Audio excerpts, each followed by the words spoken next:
right, babies, it's that time again. Oh, yeah.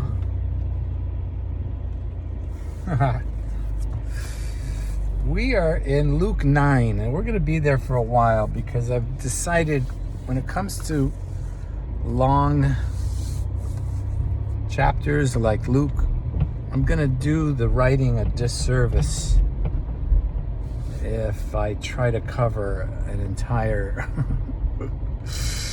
chapter in 10 minutes. So we're just going to stick with little tidbits that strike me as useful for teaching. And today, at the beginning of the chapter, King Herod says, I killed John the Baptist. Who's this other guy now that I'm hearing about? I need to see him. So that's it. That's what I want to talk about. Why do I want to talk about it? Because I believe we are in perilous times, just like back in the day where truth is unwelcome and those who passionately serve the truth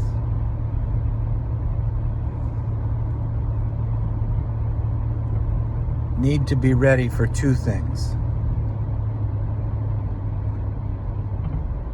glorification in God and advancement and prosperity, etc., or persecution and alienation and possibly harm and death. Now, is there a happy medium between the two?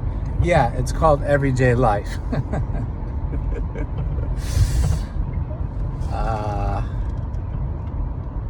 But you got to be ready for those things. If you want the fullness of God, you need to be ready for those. Why do I say that? Well, on the one hand, what are you doing in the middle of the road, lady? You're either going to be pulling out or staying put. You don't stick your nose out in my lane. No. So, oh my gosh, people are misbehaving on the road today. So what else is new? Let's see. So the readiness for those extremes.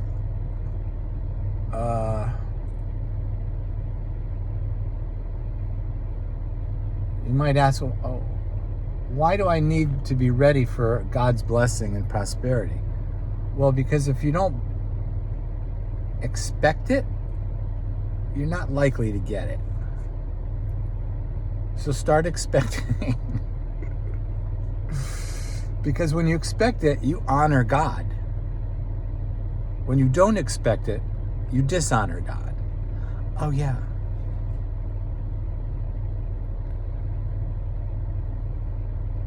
Just like I always use this example in marriage. You honor your spouse when you expect them to treat you with love and responsibility. And you show respect for them when you give that same behavior you want from them to them. So it's the same with God. You know, I think we often over spiritualize God just because he's spirit, which is really a dangerous position because you get into all kinds of gray areas where you have no evidence, no justification really for what you're believing, because it's too, your ideas of God are too, what's the word, elusive.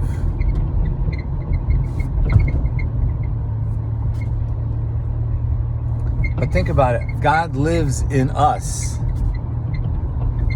So how spiritual is that, really?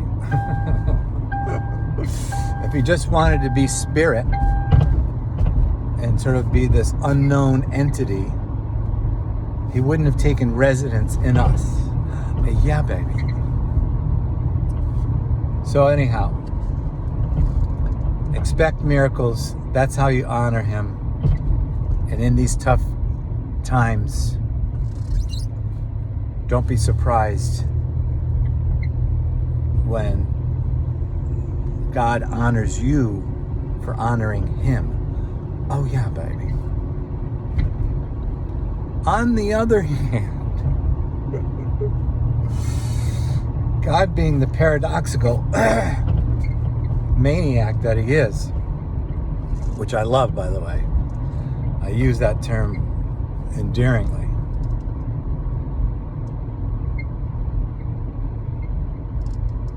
We need to be ready for complete rejection, isolation, alienation, harm, and death. Why? Because when you maintain your faith under those circumstances, there's no greater witness, and there's no greater joy that you can give God. And when God's happy, you're happy, even in the midst of the storm that we are currently in. Oh yeah, baby.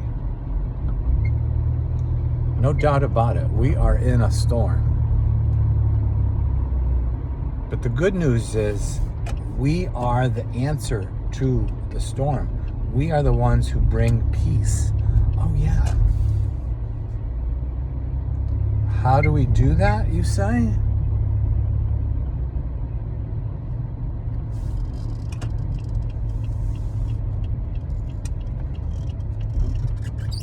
By just letting go and letting God. You've heard that before, right? It's a good little phrase. Let go of your own ideas, your own manipulations, your own strategies, all the things you do with no consideration to God and his spirit. Let all of that go. And let him determine through you how to live your life. And then you will experience what real freedom is. Even though you'll be so-called a slave to Christ, because you'll refuse to do anything that is not aligned with his will, purpose, and presence. When you're moving in his power, you just feel like you are an eagle soaring in the sky. Like nothing can touch you. And that's what we need in this hour. And that's why the Herod example reminded me of this hour that we're in, because you're going to have people and people in authority and people who can do some serious damage, like fire you because you said Jesus too much at work. Yeah, you need to be ready for that, because the law that we live by is the law of the Spirit. It's not the law of sin and death. Oh, yeah.